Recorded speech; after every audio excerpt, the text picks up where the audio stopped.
What's the word? What's the word?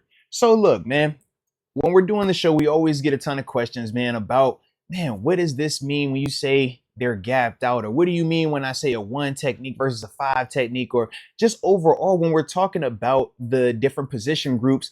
So figured, man, we'll start a little bit of a series here where I'll talk about each position group as it pertains to the Pittsburgh Steelers and some of the responsibilities and what we are requiring or looking for those guys to do so that we can all have a better understanding of what we are watching. So you know the deal and you know the drill. Hit that like button one time for the culture and subscribe if you are new to the channel.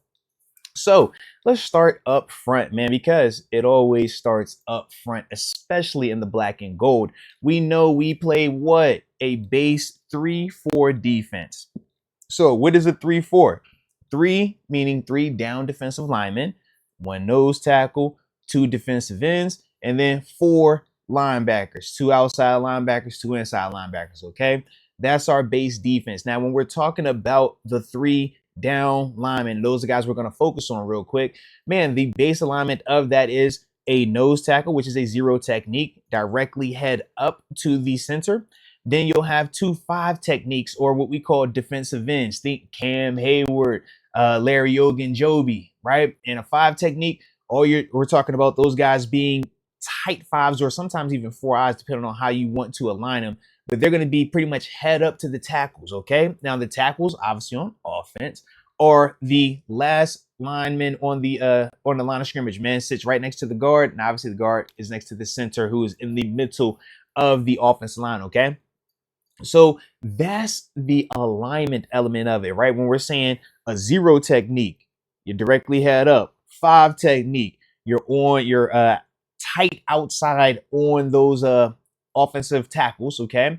Then obviously 4-eye, you're bumping it more inside, and then we can continue to bump this thing on out, man, as we talk about tight ends getting into the formation. But as a whole, the mindset for the D lineman is in a 3-4 to keep your linebackers free. We're saying that our linebackers are our playmakers. Those are the guys that take priority in the defense. So D linemen, keep those guys free. How do you do that, man? You want to eat up space. You want to find ways to occupy 2 offensive linemen so that way your LBs can get downhill and make plays, make tackles.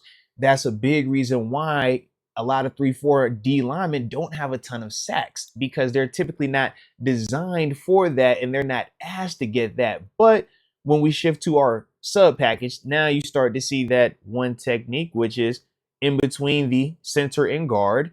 And you have the 3 technique, which is in between the guard and tackle. All right. Now, when we go to the sub package, which is that's when you start to see those guys getting upfield, man, getting sacks. We see Cam Hayward doing his thing, man, killing folks. And that's why we all love Cam, because of his versatility, his ability to play in a 3-4 where you can keep those guys free, but then play sub package nickel, which is no different than a 4-3 defense.